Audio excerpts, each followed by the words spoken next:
Marlon The Nightmare Tapales handa na sa nalalapit na laban kontra kay Naoya Inoue.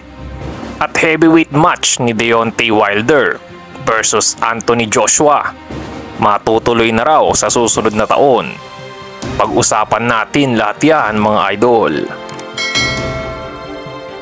Ilang araw bago ang kanilang undisputed showdown sa Super Bantamweight Division ay handa na ang ating nag-iisang world champion na si WBA at IBF Super Bantamweight King Marlon Tapales kontra naman sa number 2 pound for pound ranking na si Naoya the Monster Inoue ng Japan.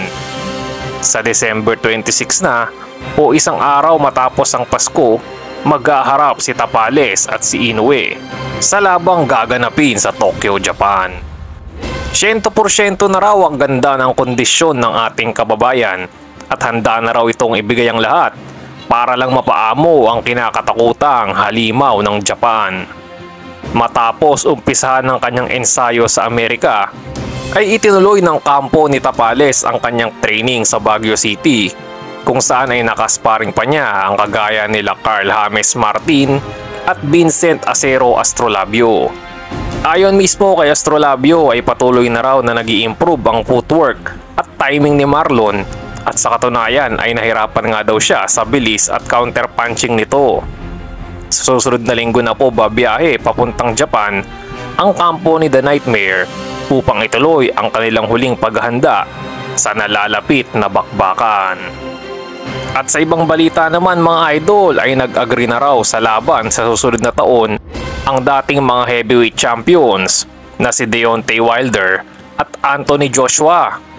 Sa March 9 ang schedule na laban at sa Saudi Arabia daw ito gaganap, ngunit may isang kondisyon muna bago matuloy ang matagal na nating inaantay na kanilang pagtatapat.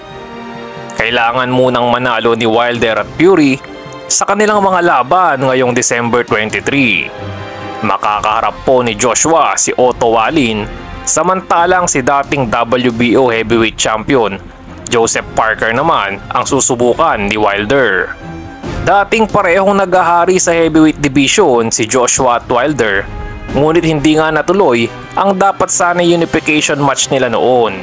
Posibleng ang mananalo sa labang Wilder at Joshua ang sunod na makakaharap ng undisputed fight naman sa heavyweight at mananalo sa labang Alexander Usyk versus Tyson Fury. Yan lang muna po ang ating mga boxing updates mga idol. Kung nagustuhan nyo ang ating video, huwag kalimutang mag-like, subscribe at pakihit na rin po ng notification bell. Maraming salamat.